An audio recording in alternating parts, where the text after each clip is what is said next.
That's really the area where Martyn's Law will have its greatest impact, is on those small regional venues who in the past have really thought, well, it'll never happen to me.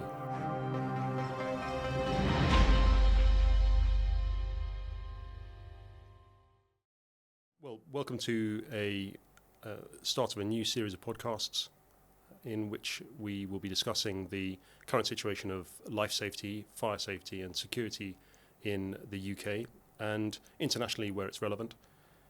We've decided that it should be called It'll Never Happen to Me, because in an ideal world it never will. And for those people involved in the sector, it is our duty, our way of life, to help people ensure that it does never happen to them.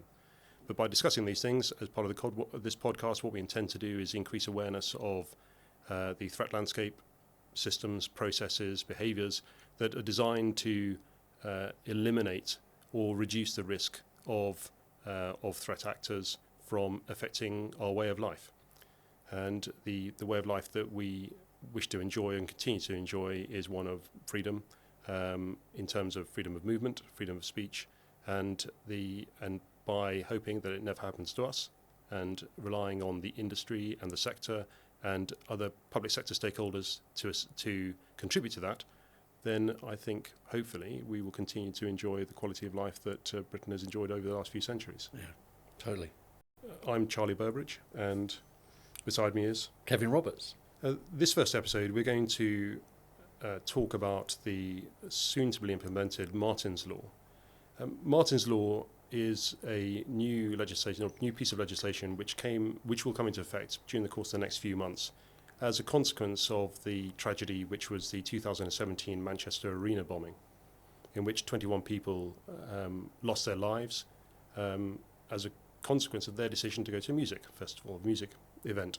It is my very, very strong belief that no one should risk their life or their limb when going to enjoy a normal activity such as a music event.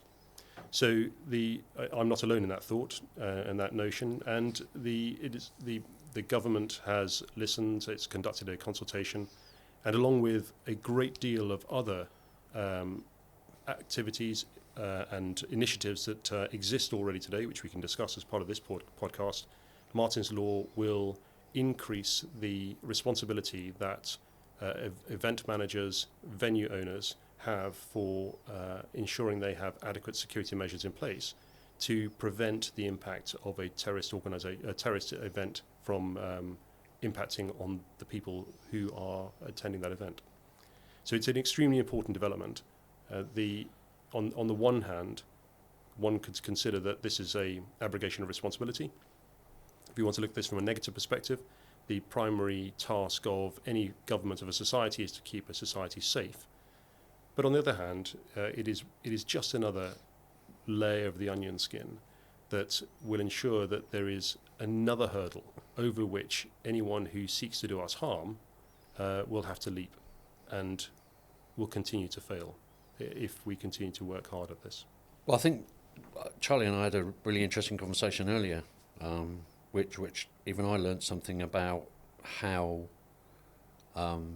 threats are looked at from government level through to local authority level through to event manager level, that the stages that are already in place through government agencies and support networks at trying to identify and reduce risk. If we're talking about the event of the Manchester Arena bombing, to try and identify those risks as they get towards a target, which I thought was really, really interesting to hear. And the point really about, and Charlie made the point, which is about Martyn, is sort of the final part of a risk management plan to try to make it even more difficult for those threats to become real to people. So this really starts to put the emphasis on the organiser of the events to take some responsibility and try to manage the risk to their music festival, their concerts, we were talking about small fairs, village fates, those kind of events sports events, anywhere where there's going to be a large group of people from up to 100 to say 800 people or 800 plus, and to try to make sure that there is a plan in place or a strategy in place to minimise the potential threat to those sites or those festivals or those events. There's probably some value in us is just defining how defining what is terrorism. So there is a transition that we as a society need to make from where we were in the 1960s and 70s through to today, where in the 1960s and 70s we were aware of the principal terrorist threat to the UK being coming from the Irish Republican Army or the Provisional IRA in Northern Ireland.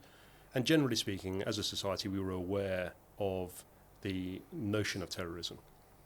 And we need to transition towards, as inevitably events will drive us in that direction, to something rather more conscious. And the reason for that is that the way in which terrorism was enacted during the Troubles in Northern Ireland really didn't target the civilian population. It was an act of terror designed to support a political end, which was of a national political end. The sort of terrorism that we have seen in the last 15 to 20 years in the UK, and the government agencies that are dealing with this are dealing extremely professionally, extremely effectively with targets a civilian population. So we have to move away from this notion of the IRA were doing something, but it's never really going to affect me, to a place where there is a potential that a terrorist event might affect me, and that's where Martyn's law is very effective. And I think it just increases the responsibility we all have to increase our consciousness around terrorism. So, what is terrorism? I think let's start with that. I think because it is often misunderstood. An act of terror is an event which is designed to generate fear, hence the name, terror. It is also designed specifically to reduce the confidence a society has in its own government, and therefore destabilise the government to therefore achieve a political end. So terrorism is a tactic intended to achieve a political end. Everything else is criminality, petty violence, transnational organised crime, but terror is a very specific tactic used by people wishing to achieve a political end, and that's why it's been adjusted in recent years. And terrorists more recently have targeted civilian populations in order to destabilise the trust the society has in its government.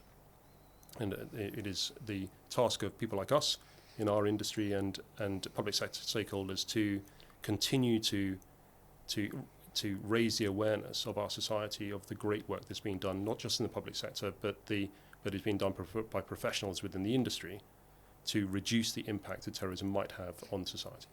Well, Martyn was at the concert. So Martyn was at the Ariana Grande concert in Manchester in 2017, and I think I'm correct in saying that his mother campaigned quite hard to try to get some changes in the way that events are managed. And I think it's typical after any incident to that scale, and it was the same with the bombings on the tube and on the bus the day after they'd announced that the UK had won the Olympic bid.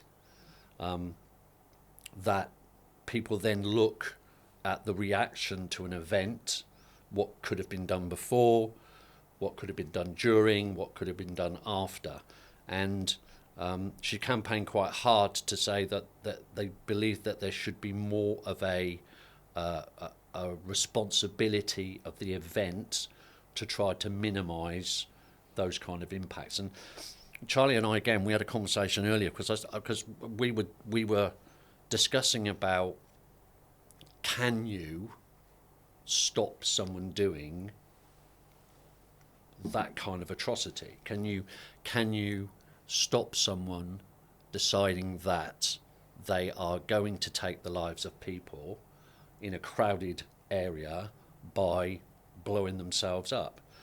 And again, I thought the conversation we had about that, your insight into that was quite valuable. Thank you. That was true. It was true. Just to put some context around Kevin's comments, really, I'm not an expert in fire, and I know that for this initial episode we are focusing on security, which I've gained a bit of experience over time.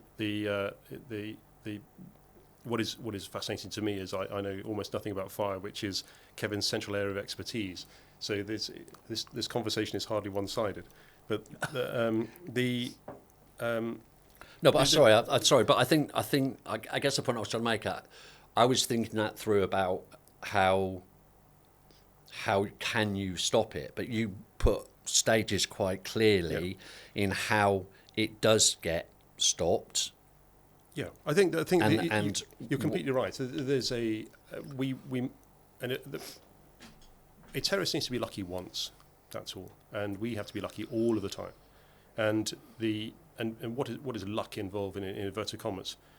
I spent a great deal of time in the military and associated organisations, and so I saw firsthand the amazing work that's being done by government agencies who are stopping more terrorist events than ever will get through.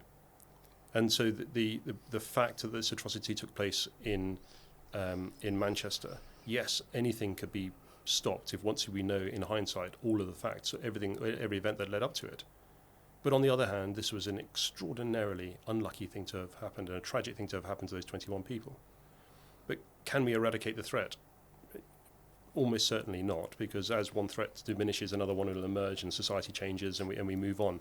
But can we reduce the impact or can we reduce the likelihood of it happening? And if that were to happen, could we, in a scenario, ensure that those 21 people were not there when it took place, potentially? And I think that's the thought process as a security professional one needs to go through in order to add sufficient numbers of layers on the onion to create a protective environment without reducing the freedom of movement and the enjoyment of the event. There's a fulcrum point in terms of the provision of security, which is that by increasing security you create a more secure environment, but by also increasing security you increase the indication that there's something against which we must secure. So you increase a perception of insecurity by increasing security. It's a very neat, or it's a very sort of delicate fulcrum point, and we in the industry are perpetually attempting to find ways in which we can increase security without anyone wishing or diminishing their enjoyment of a concert or a football match or the way they go to work or how they might get on the underground and get out and know they're going to get to their destination safely. For the vast majority of people, no one would think twice that they weren't going to get to their destination safely, and then one day tragedy occurs. So behind the scenes, there are a great number of people for whom this is a daily passion, working out how we create a better society, a safer society, which is productive, content, happy, free, and it is to be clear, and the government agencies are stopping more of these potential attacks than we'll ever get through. So the implementation of Martyn's Law, in my view, is a really great and welcome development.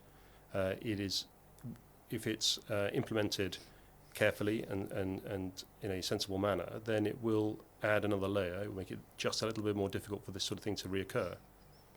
But it's never going to eradicate the threat, because the threat will always evolve.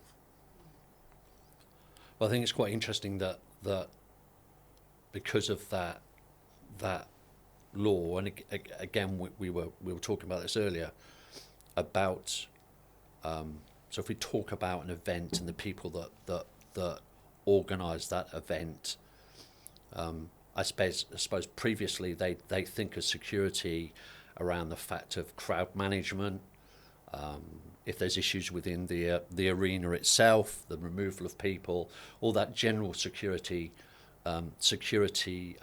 risk.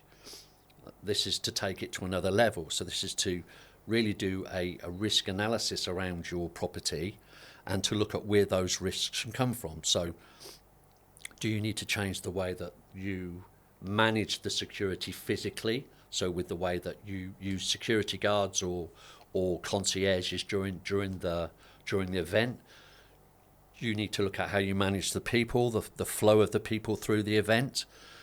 You need to have gates or barriers of some sort, whether it's physical or electronic, to make it more and more difficult for people to come through and get into that event and cause damage or cause an event to happen. So it puts the I don't want to say the emphasis, but it puts a responsibility on the people that organise those events to make sure they've done everything that they can to try to reduce the risk to people who attend those concerts or those sports events or some local village or town fair. There's quite a lot of help out there. The Protect UK website is a first port of call. So this sort of thing shouldn't be intimidating. If you were organising a village fete, you'd have a first aid kit, just in case someone hurt themselves. Well, the thought process behind that sort of safety measure is exactly the same as Martyn's Law is advocating. And the Protect UK website is a really very, very good source of information about how to conduct a risk assessment, what measures to implement, what the threats to landscape looks like in terms of terrorism, not criminality, very specifically for terrorism. It provides links to the government agencies that are doing the work to provide a comprehensive threat landscape. But most importantly, it gives very, very specific practical guidelines on the sorts of things that event organisations and venue owners ought to be thinking about when organising an event. So that's the Protect UK website. The Martyn's Law itself, the legislation will go through in the next few months and will guide those people who are governed by it to the Protect UK website as well. But there are a lot of other people out there who are doing some amazing work actually for large scale events. A big shout out to James King over at Precog, for example, who's developed over many years a capability to predict footfall and crowd movement and crowd psychology, so that it is easier to understand where people are going and why and how. And then there are other organisations, as Henry Joynson, who's doing some great work with developing remote 5G capabilities so that you can have a robust communications network. So for those large events that such as festivals, there is where Martyn's Law might be very tricky to implement. There is technology out there that it is easy to deploy, limited amount of power, which provides the decision support capability that you need in order to manage an incident should it take place before the police and counter-terrorism authorities might turn up in the event of an incident, which is highly unlikely, by the way. Just to be clear, it is extremely unlikely that one of these events, a terrorist incident, will take place. But it's only to the unprepared that you need to be concerned. So there are people out there, and the final shout out is actually to, I think, David Klain and John Milam over at Dynamis, who have got a superb decision support software capability. And if you mix these capabilities together, depending on circumstances, then actually it's a very easy thing to be able to implement, and the benefit is immense. I think it is generally a good thing. There's plenty of guidance out there. It shouldn't be seen as a threat to freedom or organisation. It shouldn't be seen as something that creates an excessive amount of complexity. But it is a necessary thing to add that just one more layer of protection when we're safeguarding the people who have come to a joint event or sporting event. And sort of exploring that, because when we spoke about this before, and I was given some thought as to particularly thinking of a large-scale event, particularly something like, say, Glastonbury, is not just the threat of a terrorist act, but also any internal threat. So one of the things that I was thinking about was, if you go as a family to an event and you've got children with you, huge crowd, if you then lose sight of your child or your child gets lost, is there a way to find them? So particularly with some of the technology you're talking about, by putting maybe a geofence or some kind of electronic envelope over that event, you'll know if someone's going or leaving that event. So the one I was thinking about is around child abduction, where there's been incidents where in shopping centres, or I think the other one was at an airport, where people have seen children slightly away from their parents and they've literally just taken them.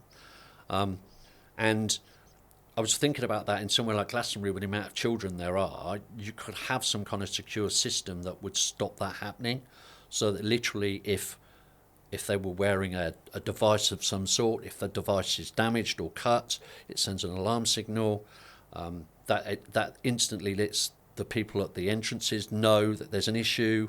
So I think there's a way of even expanding what we were talking about originally around protecting a threat from outside coming in. It's also about protecting the people at that event at the same time. This is one of our favourite conversations, isn't it? Innovation in the industry. If the outcome we need is for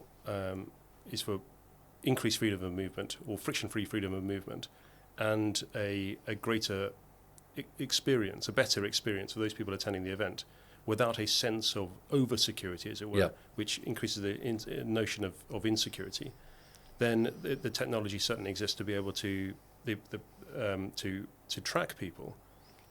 I think everyone knows that in what is increasingly referred to as a surveillance society, the tracking and surveillance is seen as a inherently negative thing, and I think that really relates to the extent to which we can trust the people who are collecting the data in the first place. So there needs to be a more intelligent approach towards the management of data, an approach which is founded on overt integrity. Yeah. So one of the things that doesn't really exist at the moment is a means by which, were a family to go to a music event in a muddy field, and they as it normally is now. As it normally is. Exactly. And they lose their son for a daughter for a period of time, and then they were able to track them as a consequence of the technology that is available there. If there was some form of mechanism by which they could see that the data that they had been generated was then destroyed at the end of the event, then it would increase the trust they would have in the surveillance capability. I think that element of data management we haven't really addressed, because I think we've already seen as a society the benefits that the accrual of data generates. It increases our ability to make more informed decisions. It potentially allows us to make more accurate decisions in a more timely manner. But that data still exists, and in a world where the business generally is seeking to accrue the maximum commercial benefit it can from every asset it holds, so data in the last 10 years has become one of those crucial assets. So if there's someone out there who is working on data that is, or a mechanism by which you can destroy data at a moment's notice, we'd definitely like to hear from you. Yes. Because I think that would be one of the most substantial changes in the way in which a surveillance society can be used for good, and we can start to stop the rot that is trust between the citizen and authorities. And I think if we look forward to the next decade, that is one of the biggest challenges in society that we're going to have to address, is that trust deficit that is accelerating between authority and its society, which then relates back to our points about terrorism, really, because terrorism occurs when a militancy threshold is breached, i.e. if a set of circumstances are stressful and someone doesn't like it, they can probably deal with it. Then they move on to the set of circumstances gets slightly worse, and from an emotional perspective, there is a rage begins to emerge.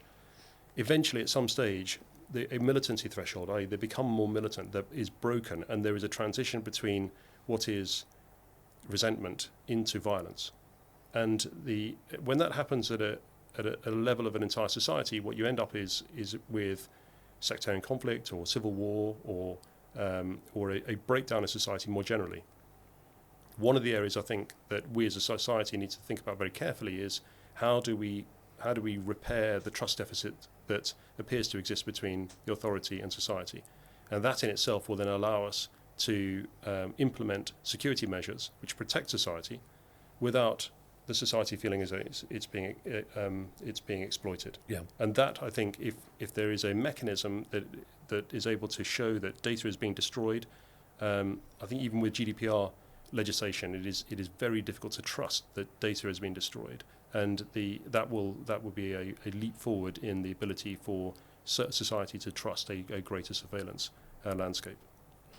Well, I mean, you have to look at the venue and the site of the event to determine how you best deal with the members of the public coming through. So if we talk about entering the site, it could well be that you have more entrances so that you have smaller groups of people.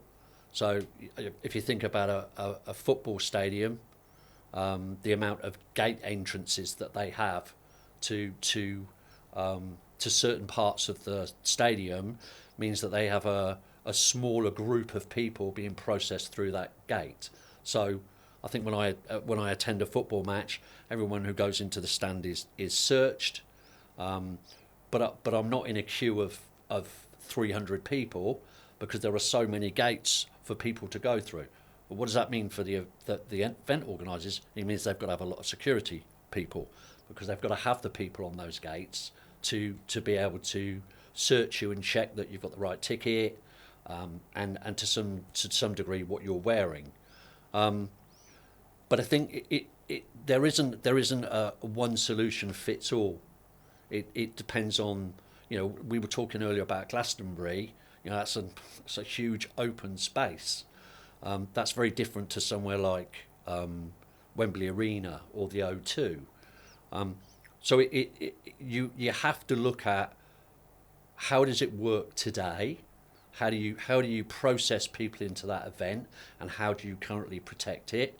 If you go back to what Charlie said earlier, you then have to assess, well, what's the risk, what could go wrong, and that's what you have to try and manage to eliminate. But I don't think that, people are using CCTV, people are using some form of electronic gates, people are using guards, so there are lots of things out there to assist people, but you have to take that responsibility to try and understand what the risk is to your site. And as Charlie already said, there is information out there to support you in that. If you're talking about a village fete, then yeah, it's a very small risk evaluation compared to someone where you've got, 5,000 people attending a concert at the O2. I think that's the key difference. I think if you look at the major events, the football stadiums went through a transition in the 1980s where hooliganism became the principal threat, and so security measures were implemented, some of them tragically, but to reduce the impact of football hooliganism, and there was a close collaboration between the Football League and the police to increase policing presence and manage those sort of events very effectively. Oddly enough, and also separately, most of those organisations, such as the major football clubs, have their own security officers, embedded full-time security officers whose job it is to make sure that a security plan is robust, up to date, and audited. It's the smaller events, so I think, that we're going to feel the greatest need for change. So the regional concert venues. So they're sort of, a small venue, say in a regional town, which can hold maybe 1,000 or 1,500 people. So in terms of the legislation, there are two levels. There's a basic level for events that have about 100 people, and then up to 800 people is the next level. it's that next level, I think, that really where it's large enough for it to be a congested environment, but so small that you don't have a dedicated security officer that actually this legislation is going to have a greatest impact on. So, what do we suggest? I think it is the first thing to bear in mind is that the way in which you approach the planning for those sort of events is no different from safety, health and safety, that has been in existence for years and years now. So if there is a risk of a trip downstairs, we put a handrail. If we think there's going to be an issue relating to a balcony, we'll put a rail across there. So that those safety implications are steeped in event management. What Martyn's Law brings is a new layer. It's another thing to think about, but in exactly the same way. If an event occurs, what do I need to do to prevent it? If this event occurs, what do I need to prevent that? And bear in mind, this is the last layer. There is the police and other government agencies are, as I said, working extremely competently to prevent terrorist events or terrorist incidents from taking place. But what the guidance that exists on the website, for example, Protect UK, I'll mention it again, website will imply is there are ways in which a terror event will take place. It might be a vehicle-activated weapon or a vehicle uses a weapon. It might be an ID carried by an individual. It might be someone armed with a knife. It might be someone armed with a firearm. And the way in which those incidents should be managed, there is guidance. Unfortunately, I think what we would need to consider, is that if an incident like that takes place, that individual has already made it past all the other layers. And they are there. And there is going to be an incident.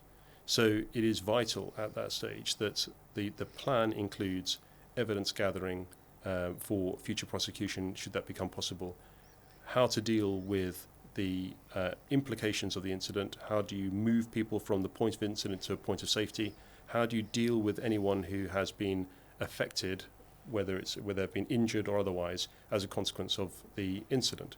So what sort of injuries, what would one expect in an incident like that, and then re-provision the first aid, so you have people who are competent and qualified to be able to deal with those situations, who are emotionally robust enough to understand what they involve, and that needs to form part of the plan.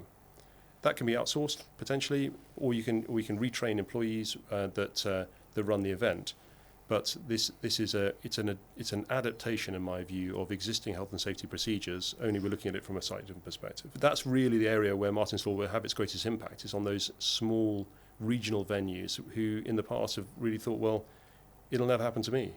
And it's something that I now need to consider, which I never did before. This is something, it's a burden. Actually, my view, I'm advocating, it's not a burden. It's just another thought process that we should reasonably go through, and just enhance the enjoyment of the event, and perhaps publicise it to the punters, really, that this is a safe place in which to enjoy the music event, the sporting event, or whatever it's going to be. But it's the larger ones, they've got that pretty much nailed. It's those medium-scale events that really Martyn's Law is something that's very relevant. I encourage anyone who's listening to this to just have a look at Protect UK website and see what they can do. If you go to a football stadium, but I was talking about the gating thing, but they've got a control room, they've got CCTV, they're crowd watching, they might be looking for they know potential troublemakers in the ground. I think the point Charlie is making is that those kind of sites have that kind of mindset already. This is now emphasising it more because of what happened at the Manchester Arena. But the other sites we're talking about, the smaller sites, the smaller once a year festivals, haven't. That's not been. Yeah, they've had the view of how do they get people in. But if you've ever been to those kind of festivals, it's pretty relaxed. So really the impact is more on those kind of venues where they've got maybe 1,500, 2,000 people turning up to a muddy festival for music, than somewhere like a football stadium or for the O2. I'm not saying that doesn't mean that Martyn's Law doesn't apply to them, because it does. But the point is, they've got something in place. They've got people that deal with those security issues or health and safety risks on that property on a full-time basis. We're talking about people that put festivals together maybe once a year, or maybe 2 festivals a year in different towns, that probably have a different view of how they do things. And they're the people that really will need to take this into account. But again, it doesn't have to be a burden. It's not a reason not to hold the festival, which is some of the press I read around the early days of this, was that it was going to put people off having a festival because all of a sudden there was a huge burden on them. But there is solutions out there to help people actually continue with what they're doing. Just put that extra layer of protection in place. And it need not be cost prohibitive. I think that's the in a world where everything seems to be galloping out of control in terms of cost, inflation rising, perhaps more than we're prepared to admit. The things that people have enjoyed over the years as part of their cadence of their year. I go to Glastonbury every year. I thoroughly enjoy it. It's part of the person I am. Do I have to give that up because it suddenly becomes too expensive to go to Glastonbury because Glastonbury have had to pay for additional security measures as a consequence of new legislation? Well, I think by following the guidance, that need not be the case, and the cost of implementing this should be relatively modest, so long as you take the time to go through the risk assessment process, implement a security management plan. If additional resources are needed, then to do so in a judicious manner, and to not having to pass significant cost on to the people who are fundamentally going to enjoy a music event, for example, in the case of Glastonbury. But equally, if it's a second division or local football team, for example, who have got a significant event, then it shouldn't cost any more to do this, aside from the time associated with planning. Normally it is perfectly normal in the course of any event to inform the local police that the event is taking place, and they will be aware of the impact that event will have on, for example, traffic conditions, on footfall, and will advise the event owner on anything else that might be happening which might create a tension, it is something with a bit of careful thought. It shouldn't cost any more than at the moment, but it does increase the number of layers that a potential someone who wishes to do us harm has to overcome, and perhaps dissuade him from doing it, or to dissuade them from doing it, and push them into another way of life, hopefully. Well, I think that those solutions are already there. They always have been there. So whether you're talking about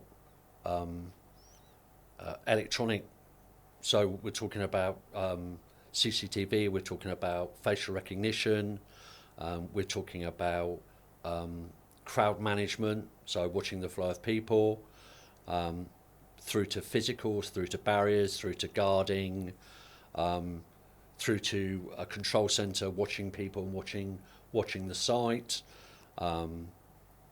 We've already talked about the possibility of maybe having a central command structure that then will enable people to be managed, if necessary, to be tracked.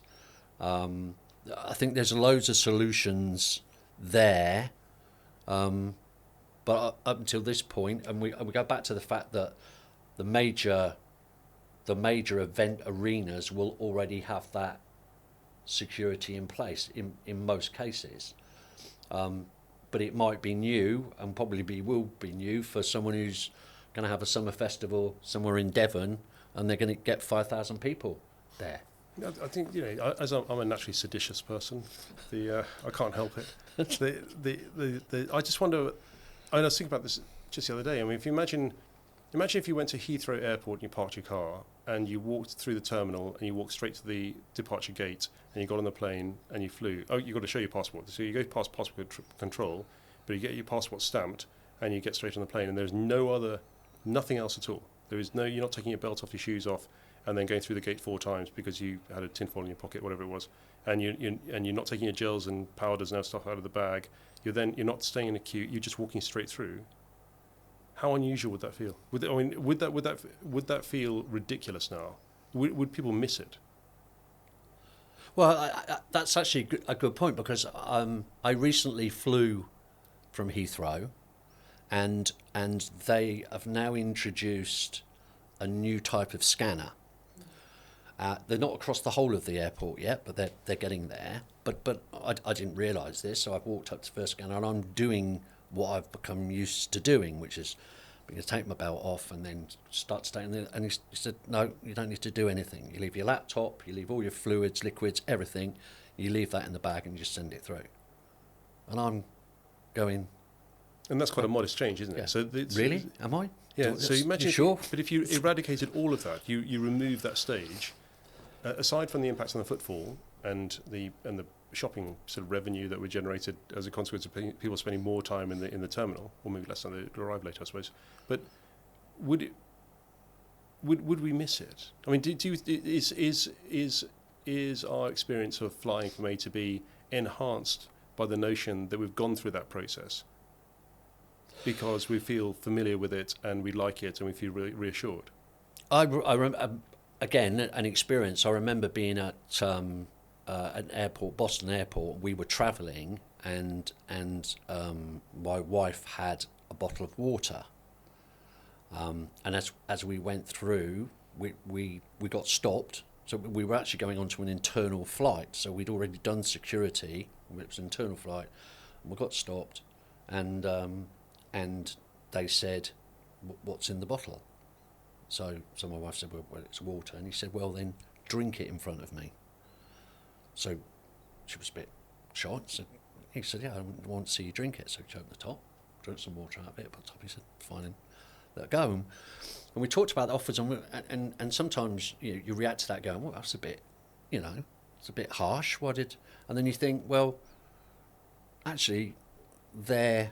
Checking it wasn't nitroglycerin. Exactly. Yeah. So did that make us feel better about the journey? If I'm honest, I can't remember now. But that, the thing about flying is, although it is one of the safest forms of transport, you are with a lot of people very high in the air, and if something goes wrong, it can be catastrophic. Yeah. So the fact that I feel more protected because I've gone through those processes maybe makes me feel more comfortable on the plane, and more worried about the in-flight movie if it's that kind of flight than worrying about, has anyone got anything on this plane that could cause damage. It speaks to a sort of a broader notion that to relate to the idea of a 1960s airport, has our behaviour changed? Are we less disciplined as a society than we were then? And do the security measures we put in place essentially impose a discipline to moderate behaviour, which in turn then ensures that the collective, the people who are involved in collective, whether it's all the people in the flight or whatever, or it's all the people in a stadium, have a type of behaviour imposed on them. So we dress differently than we did 50 years ago. We are sort of potentially. There are fewer boundaries. I think people have fewer boundaries. There are fewer boundaries generally, and I wonder what impact that is having on event management. So there's this. The point I'm trying to drive to is if you have a completely friction-free. If we went back to what appeared to be a 1960s style football match, and you were turned up at 1960s style Wembley, where everyone just walked through the door and everyone wore the same caps and tweed and the same scarf. And everyone clapped sort of, in a sort of gentlemanly manner and shook hands, and everyone left. And you applied that environment to modern behaviour. Would it be chaos? It'd be a car crash, wouldn't it? Yeah, it'd be a car crash, exactly. Can you imagine it? Well, yeah, because I mean, I guess the point you're trying to make is, yeah, we've changed. But I mean, I remember going to games as a very young teenager, and I remember being at at the front of the stadium, and I had a friend with me. I was probably about 13, I think. A friend with me, and then there was another lad stood next to him, and I can remember the game. Oxford United were playing Aston Villa, and this third lad along, there was suddenly this noise, and when we turned around, he'd got a dart stuck in the top of his head. Who'd been thrown from the back of the stand? Had been thrown from the back of the stand by the Aston Villa supporters, and they brought in the big brass. Do you remember big, thick brass? None of these nice, thin, balanced ones. These were these great, big, thick brass ones with plastic flights, and they were throwing darts from the back of the stadium, and this thing had gone straight into the top of his head. And I remember another game that I went to when, I think that was against Coventry City, and when all the away fans left, they found bayonets and other things at the back of the stand that the Coventry City fans had left. Now, that sounds pretty poor on West Midlands football clubs here, but it's not aimed at them in particular. Other clubs are other clubs, I'm sure, also carried weapons of some sort in those days. So, yeah, I mean, I think if you said to people today, in you go. I just hate to think what. It's even got to the point where, again, another incident where I went to watch a game between Manchester United and Leeds United at Elland Road, and because the security presence was so strong, even a helicopter up in the air, but because the security presence at the away end was so strong, what they decided to do was there was no point even trying to cause trouble in the stadium. What they decided to do was they would phone mobile phones as soon as all the Manchester United supporters got out, and they were all waiting for them down the road. And the next thing you see is the mounted police are charging in. And so, yeah, absolutely. If we let people in to do what they wanted to do, I think it would absolute carnage. So I mean, in terms of what does the future of security look like? And in the next, how does the industry need to develop in order to get to a place where we are supporting society and providing the environment it seeks to enjoy? Then and I have a very positive view of the future, oddly enough. Unlike most people in my generation, I wake up every morning and give it another go, really. But when there's an unrelenting sort of bow wave of negative news, you've got to sort of wake up and genuinely have a positive view. And but I wonder whether the reassurance that security needs to continue to provide is not so much in terms of its ability to stop a catastrophic event taking place like terrorism, for example, or a someone armed with a firearm, or the Westminster Bridge attack, but rather the sort of the sort of petty violence, the criminality, the low level stuff that creates a notion of insecurity. And I remember speaking to someone. I was in Victoria Street once in London, and there was a broken window. And I was walking along, I was talking to a colleague and said, "How does that make you feel?" And he said, "Oh, I don't really care." And I said, "No, I'm not asking whether you care or not. How does it actually make you feel? Because we're in the middle of summer now, and if you knew that at some stage during the last night there was an act of violence that took place here on this pavement and that window was smashed, then in theory, when you're leaving your work, office, whatever it is, at 6:30 in the evening in the middle of winter and it's dark, you could get caught up in that. So you even subconsciously, you're going to adjust the way you approach your day in order to mitigate for potentially something happening that actually you need not have happened." So, and then related to that, I was watching some of the Just Stop Oil recent protests, and whether or not the Wimbledon protest was interesting, or the Crucible in Sheffield, where there were no barriers between the crowd and the players, so the protester was able to walk straight onto the tennis court, distribute their protest peacefully, and likewise over the Crucible. Had that been a violent protest, the outcome would have been that the tennis players would have to have played behind a barrier, or the snooker players would have to play behind a barrier, and the interaction between the fans, the true fans, and the players would diminish, and the whole experience would diminish as well. So the where do we need to get to in terms of what do we need to apply in terms of overt security to reassure people that they can go to an event and enjoy themselves, and they see the security, can feel it and touch it, and it potentially inhibit poor behaviour rather than terrorism, and enhancing people's ability to enjoy something by increasing their freedom of movement.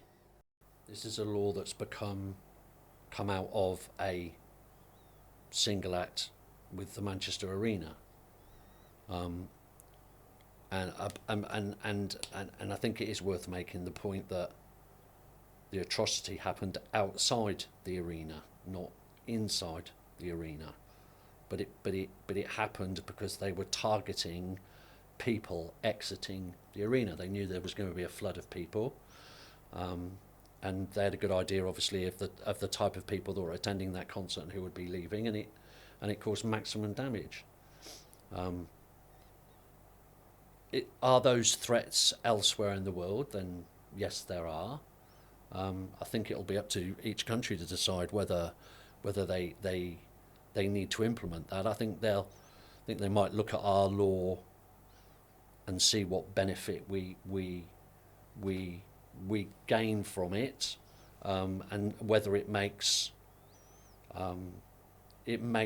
people's lives safer to attend those kind of events. I think it's important to go back to the things we've said about what kind of sites we're talking about. It's and whether those sites would be targeted. And I suppose there is the danger that if somebody wants to hurt you, wants to create an act of terrorism, that if the main large sites become difficult to do it with, then they will drop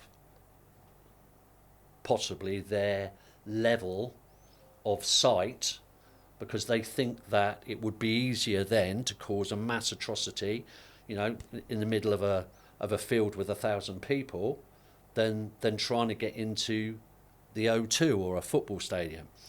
So I think for those sites, it's important that this law is applied, and that they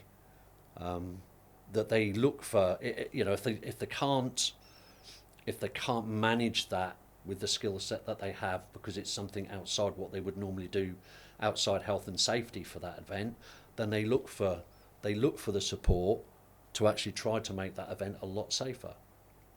So I think that's a good question, because I'm not sure. It goes back to the point that Charlie said around, is it an infringement on people's lives? Are we going to make people's lives actually more difficult?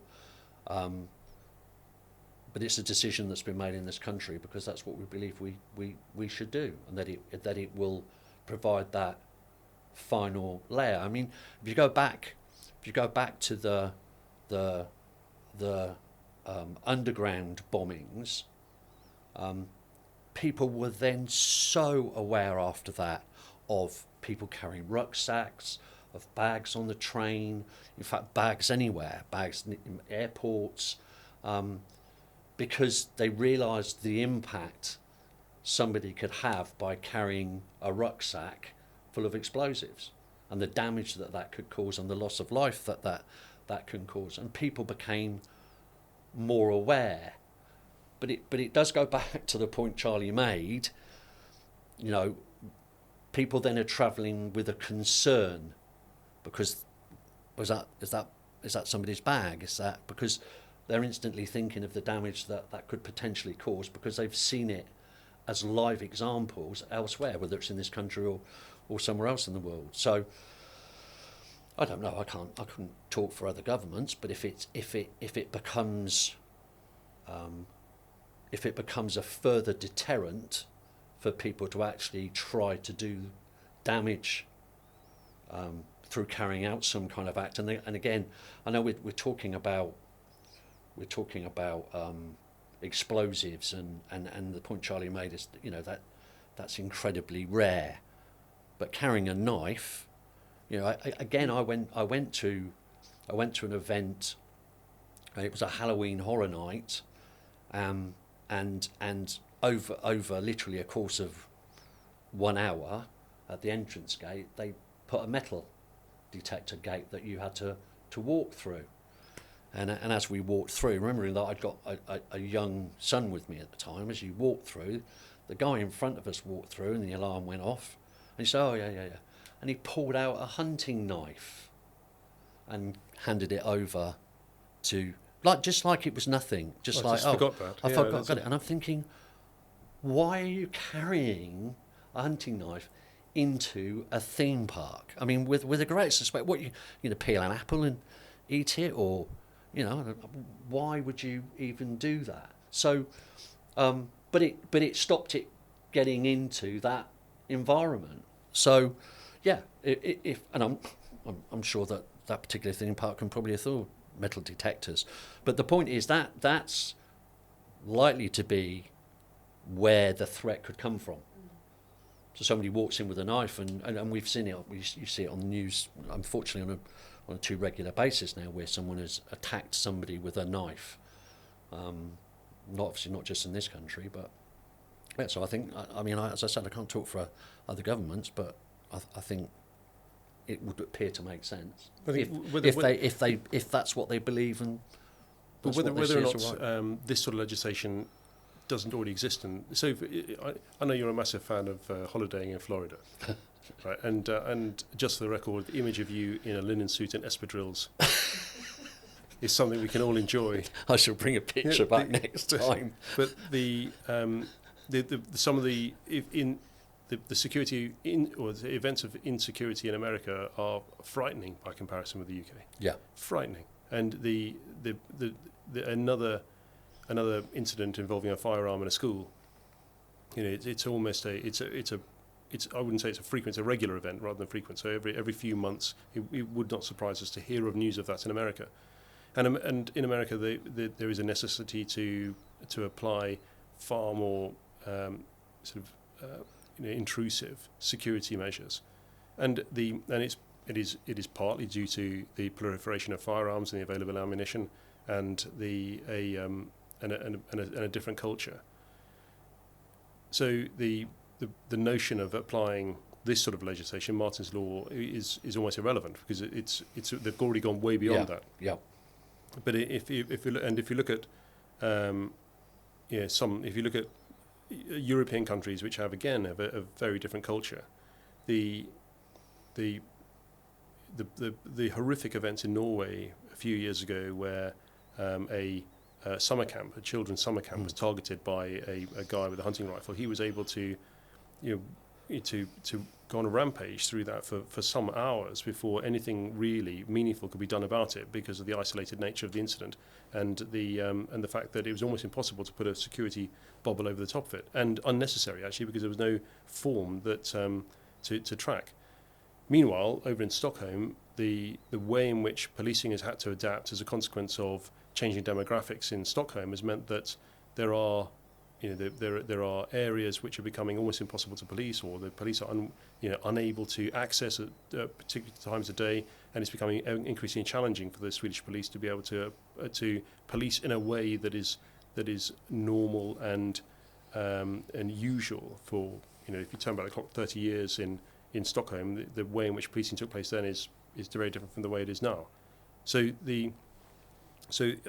societies are changing at different paces, in different ways, in different directions. So the change that we have had to make here in the UK is this relatively modest but important change in legislation to ensure there's another last mile defence in terms of terrorist incidents. But actually, a lot of other countries have had to make the same adaptations, whether or not they're extraordinary levels of adaptation, like in America, or changes in the way societies had to view itself, like in Sweden, or where cities have changed their tone as a consequence of either increased congestion, increased crime rates, availability of weaponry, a sort of economic disparity, tension between different parts of society, and breaching a militancy threshold means that I think that realistically, other countries, other societies are not having to implement this sort of legislation. I think it's as I say, it's a modest but very important change that's being made, and I think it's a very positive one if we address it in a sensible manner. And so it's not cost prohibitive. It increases freedom. It increases the reassurance. But what it doesn't then do is to reduce the enjoyment that people have from what, frankly, is we all need in order to keep life happy, which is attend events, sporting events, collective environments, go and meet people, camaraderie, companionship, all those vital parts of what make us humans will be protected by this new legislation as opposed to inhibited if we apply it in the right way. But it certainly looks like they're going to enforce it Stringently. Yeah. Some frightening terms in there. You're absolutely right. There's. I mean, you remember the numbers. Yeah. So I think we were talking about events of between 100 and 800 people. The maximum fine was £10,000. When you get 800 plus, the maximum fine was something like 18 million, or 5% of your global revenue. Whichever was the larger. So if you talk about event companies that have some kind of corporate footprint across or globally or across the UK, then for non-compliance to the law, the fines could be pretty hefty. It's quite tough, really, when you think about it, because if you as an organisation have been targeted, if you've done nothing to attract the attention of a terrorist organisation, and the fact that terrorists is being targeted, they're targeting you because you are creating a congested environment. So there's a lot of people they can target effectively to create a spectacular event. And they're determined. There's almost nothing you can do to actually stop the event from taking place, the incident from taking place. You can put the security bubble over the top. You can do everything necessary. You can rely on all the other layers that are provided by government agencies and. But like you said, they only have to be lucky once. They've only got to be lucky once. And so the criteria that those fines are going to be applied, that's really interesting. I think there's I'd like to think that there would need to be some form of egregious shortfall, incompetence, or a sort of an application of corporate greed or something similar that has resulted in the safeguarding of individuals being completely ignored, and that in the face of an obvious threat that has been communicated to them clearly by government agencies, they've ignored that threat, and as a result of it, it has taken place. In order for that level of fine to be applicable, in my view. So, but I still have faith in the innate fairness of how we live. That is not a revenue generator. No, I agree. I think I'd like to take it that it's just as a deterrent for people not to do, or I should say, for people to do what they should do and not take the relevant risk seriously, or take the security of the site. Carrot and stick approach. Rather than. Yeah, because if it was viewed as a revenue generating fine, then that would be pretty sick, really. I think. I think terrorism is such a narrow thing, though, isn't it? I mean, realistically, how often? I mean, the number of terrorist incidents that have taken place in Europe since the 1970s has declined enormously. So if you look at back in the 1970s, the Baader-Meinhof movement, the regularity of terrorist incidents in Germany, for example, was significant. If we then discount the troubles in Northern Ireland, and or even if you include the number of incidents that took place on Great British soil, i.e. the UK mainland soil, by PIRA, then still the number of terrorist incidents have actually diminished. There's the July 7th bombing, the Westminster Bridge bombing, Manchester Arena. Europe is, believe it or not, a safer place today from terrorism than it has been for many years. So the legislation is actually quite narrow. I think if those, I wonder whether or not it's almost like we have to have a deterrent. This seems reasonable. We've applied it to other legislation. We'll put it in this one as well. Yeah. But I think a far greater threat would be the failure to adhere to basic health and safety. If those sort of level of fines might be suitable if you were, you're providing a water source at an event and it was contaminated. Or you've built a stand and the thing collapses exactly. but it hasn't been put together correctly, or the Yeah. weight. Got all these bolts left over, boss. Yes, what do I do with these? Yes. So yeah, I think that it's a that's more likely. I think in but the downside of this is that because these incidents are so emotive, it is a strike right at the heart of our social cohesion, where the most vulnerable, children in society, have been actively targeted, and they have been killed in horrific numbers. That we have to apply an extreme approach to either the carrot or the stick. And I think the incentive is that we guide, the society is guided, we guide ourselves into a place where we are more security aware at a greater depth, so that we're more likely to identify hostile reconnaissance taking place, or individuals planning to conduct a terrorist incident. But the stick is quite brutal. That's those are big numbers. Yeah, and they are. They're frightening in lots of ways. And in the draft legislation that I'm reading about, they're talking about some kind of enforcement authority to An auditor. Yeah. So But I know we've seen it elsewhere. I know within the we spoke about this within the FAR sector. It was changed to make people who run properties with people in or responsible for the protection and responsible for ensuring that the. So how does that work exactly in the fire side? So in the fire sector, Yeah, it used to be that the fire brigade would survey a premises and issue a fire certificate to say that it was safe to be occupied or used for the purpose it was being used for. So obviously, if it was like a plant manufacturing paint, the risk there would be so much higher. So that there would be a typical certificate to make sure that it conformed to all the risks and that they dealt with all those risks. The law changed so that the fire brigade no longer issued a fire certificate, and it became the business's responsibility to ensure that those risks were analysed and that precautions were put in place to deal with those risks.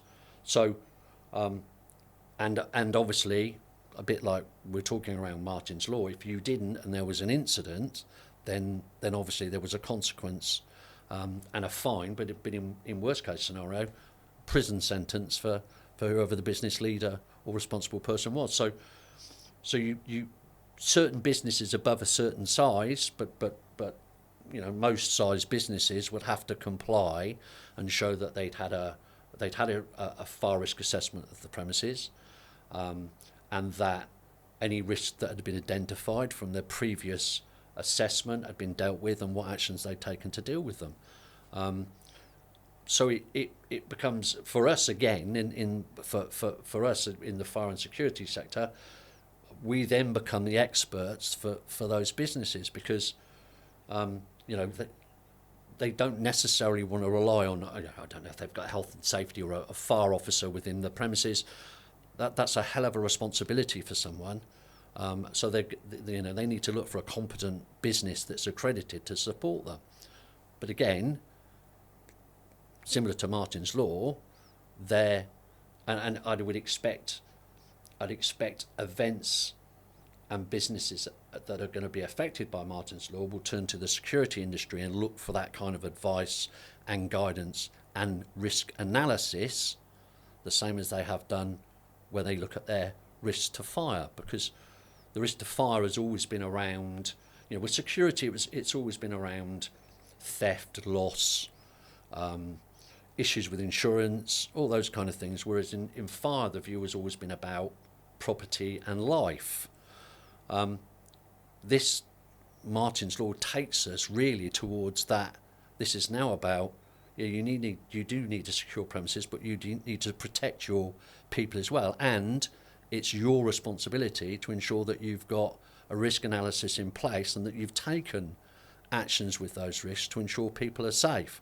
So there's things, it's like a levelling up of the risk you have and the way you have to deal with it as far as fire concerns an event or property or business, the same as you do now under Martyn's law with security. So as you were describing that, I was trying to determine really what fundamentally is the difference between fire safety and security, and I guess that there is one is more scientific, fire, and one is more artistic, which is security, because if you can audit a premises against how you know fire to behave. Yes. And so if something is flammable, then you can protect that flammable object by putting a passive protection system in place, and the fire does not change its nature. No. So I may be wrong. Say I'm a security guy. No. But if the fire is not trying to adapt itself to work out a way to get through the barrier. Absolutely. And so it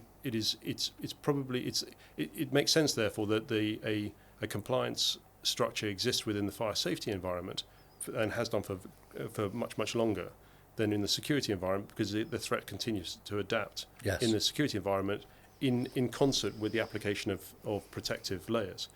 So that would be quite a difficult thing in the end to apply. If you look at the legislation, it states that it is expected that people apply an appropriate security measures or adequate security measures. The problem with that, of course, is retrospectively, if the measures fail, they therefore by definition were inadequate. Yeah. If a fire succeeds in, and to give the fire a personality, if the fire succeeds in burning down a premises, then it's much easier to find fault, because you could have spotted that before actually, in retrospect, you absolutely could have spotted it. But you could spot through a series of audits why a fire would succeed. I think it'd be much more difficult to apply fairly, appropriately in a security environment. Kevin, looks like our first podcast episode grinds to a close. Yes. We've discussed quite a lot of stuff, really. We've drifted around from nature of society, nature of security, the crossover between fire safety and security and the difference between the two. But we set off really to talk about the implications of Martyn's law on events and venues, and how in the future legislation will determine how security needs to be addressed, and the implications of failing to do so, and what difference it would make. I think we broadly came to the conclusion that it's a good thing, and it will contribute to everyone becoming more conscious of the implications associated with a terrorist act should it take place, and what they might need to have in place should an event or an incident take place at the event that they're managing. The government has provided some good and clear guidance in the form of the Protect UK website, and a series of steps that events organisers can go through. And clearly, there's an industry out there to which you can reach if cost allows. And the key, I think, is the implementation of the legislation, which doesn't lead to it being cost prohibitive to the events. I think it's a wide-ranging conversation. Very much so. I suspect we'll drift over to your side of the ship, or more your side of the ship, with fire safety, the next podcast, and discuss that. Across fire and security, I think during these podcasts we'll cover all areas, and I just I think today, and I mean, I've learned something during this podcast from some of the things you've talked about. I think I think there is information. I think there is support out there. I think it's ideal time for anyone just to review what their current security measures are, and as you've pointed out, there's an industry out there that will support them in doing so, and as you already said around Martyn's law, it doesn't have to be difficult. There are places people can turn, and there's people they can talk to get advice on how to comply and how to make their events safer.